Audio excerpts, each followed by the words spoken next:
Hi everybody, we're just going to do a quick story time with Meemaw. And this is a story that I've told my grandkids a few times, but I kind of wanted to get it recorded for them, special Easter and all. All right, ready? We're going to read it right off the screen. I had them sit down with me and help me write it out a few days ago. So, in a little town called Bethany, there's a farm named Lockett's Meadow where lots and lots of animals live, as well as a little boy named Ignatius Edward O'Connor Hall. It's a big name for a small boy, and if you ask him who he is, he will tell you, I'm just Iggy. Iggy is always kind, mostly brave, and definitely loyal. He lives in a log cabin at the top of the hill with his mama and daddy and his little sister, whom we call Miss Phoebe Mae.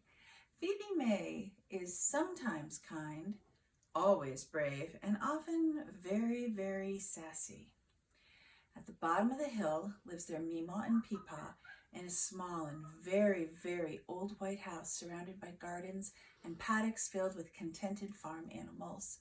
Often in the evening, when dinner is done and the animals have been fed and tucked in for the night, Meemaw visits with Iggy and Phoebe and tells them stories, usually about their dragon friends, their purple pirate ship with the yellow steering wheel that looks like the sun. And sometimes she tells them about some rather pesky enemies whom they are always having to vanquish or banish after first rescuing their friends from them, of course. In the background, we have a parrot laughing in the other room. She thinks she's very funny. This story is not the first story Meemaw ever told to her grandbabies, as she had told them hundreds before, but it was the one she told about how Iggy first met his dragon, Ambrose, and forever after, Iggy and Phoebe would call their evening tales Ambrose stories. And it begins this way. One day, Iggy and Phoebe and Meemaw were in the kitchen of the little white farmhouse at the bottom of the hill when they heard a strange noise in the backyard. It sounded like meep. The three of them looked around to see if maybe one of the many kitchen cats had a bit of indigestion, but they were all curled up on the dining table in a big dog bed that Meemaw kept there just for them. Meep, meep, meep. What is that sound? Iggy asked. I don't know, Meemaw replied, but it seems to be coming from the backyard. They opened the door and slipped outside, being careful to keep all the dogs in the kitchen, and walked up the hill. Meep! They heard it again. It's coming from way back there, Phoebe said. They walked through the little woods where they often went bear hunting, then through the gate and into the back paddock where there were no animals, just a teepee, and there, behind the fire pit, sat a little baby dragon, hardly any taller than Iggy himself. It was all the colors of the rainbow, and maybe even more, and he looked a little sad as he sat all alone behind the fire pit. Iggy, who was sometimes quite brave, walked right up to the baby and stood in front of him. Hello, he said. I'm just Iggy. Meep, said the little dragon. Phoebe Mae also approached the dragon. I'm Phoebe, Phoebe. She spelled it out for the baby in case he was into such things, and since it was the only word Phoebe knew how to spell, she spelled it quite often, just for effect. Meep, the baby dragon said. Meemaw didn't say anything. She was busy looking around and watching the sky. If there was a baby dragon around, there was bound to be a mama. And there were few beings in the world as protective of their babies as a mama dragon. In this particular neighborhood in Bethany, there lived one of the fiercest dragons of them all, the dreaded Nessie dragon. And she was terrifying and often very mean. But Meemaw stood watch, knowing that no baby animal should be left alone, dragon or otherwise. And the little rainbow-colored dragon and Iggy and Phoebe had a rousing game of tag, chasing each other around the teepee with the dragon hopping and flapping his little wings, which were not big enough to get him aloft yet. The baby was particularly smitten with Iggy, and whatever Iggy did, the dragon did. And whatever the dragon did, Iggy did. They hopped and spun and danced and giggled until they heard the heavy whoosh woof of dragon wings. Big dragon wings flying overhead. Uh-oh. "It's Nessie," Meemaw said. "Come to me quickly." Iggy and Phoebe Mae rushed over to Meemaw. Iggy pressed up against her, just a little behind, but Phoebe, always brave, stood just in front of her, but not so brave that she wasn't pressed up against her Meemaw as well. Nessie landed in the paddock with a puff of steam and a roar.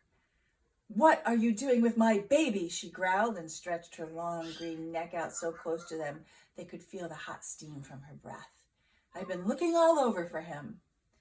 Meemaw and Nessie probably couldn't be called friends, but they certainly knew each other. Both of them were very fierce in their own way, and both would protect their children and their grandchildren with everything they had. They stared at each other for a moment. Then Meemaw said, "Now, Nessie, we certainly didn't take your baby. We heard him out here in the yard, and we have been keeping an eye on him, hoping his mama would show up to take him home."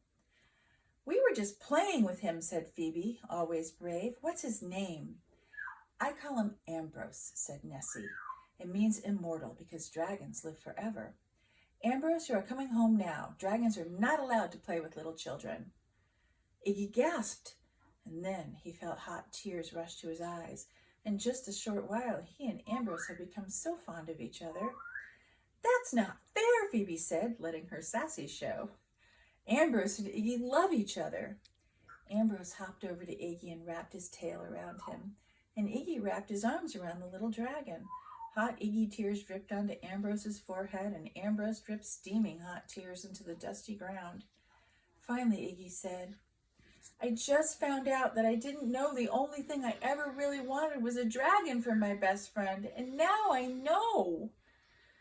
Iggy hung his head and tried his hardest to stop crying, but it was hard to lose a best friend that you'd only met such a short time ago. "Nessie," Meemaw said, "I've been a mama and a Meemaw for a long time now.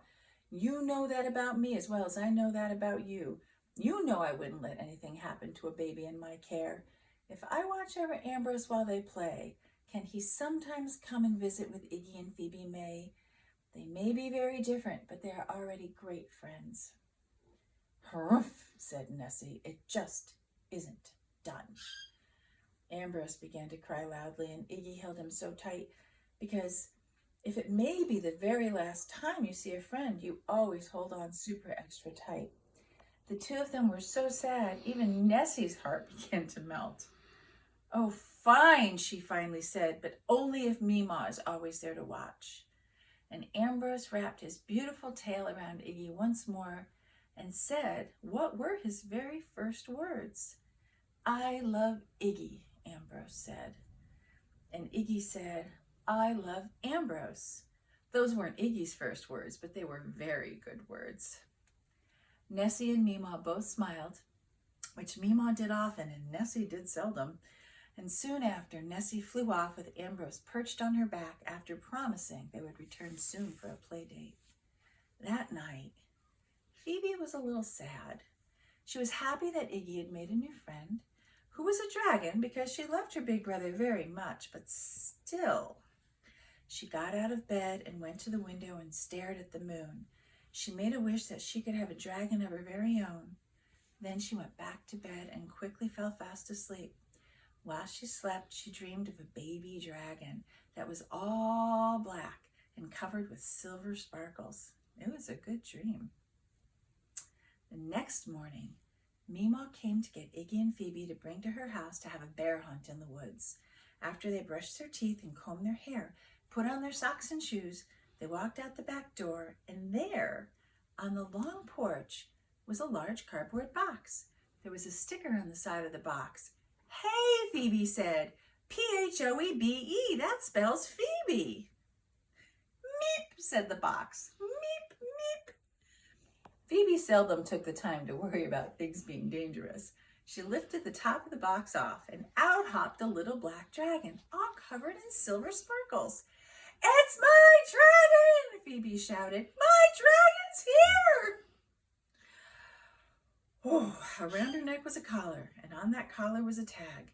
Iggy, who had been learning to sound out words, looked at the tag and sounded out the word that was engraved upon it. "Agatha," he said after a few false starts. Her name is Agatha. Phoebe hugged the little dragon, and the two began to play tag right there on the long side porch, giggling and chasing each other.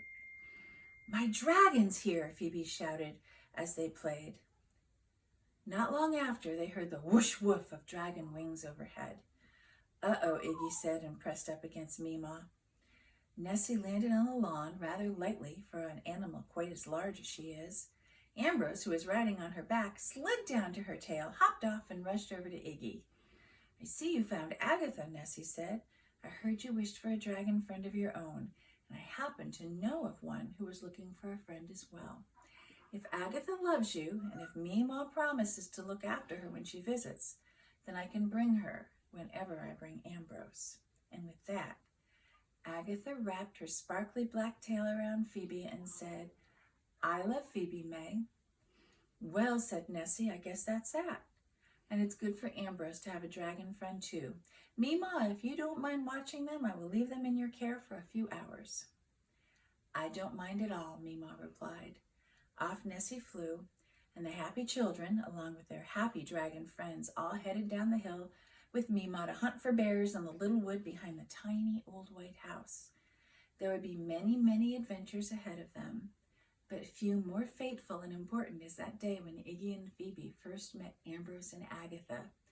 And while most stories finish with the words, the end, this story ends with the words, the beginning.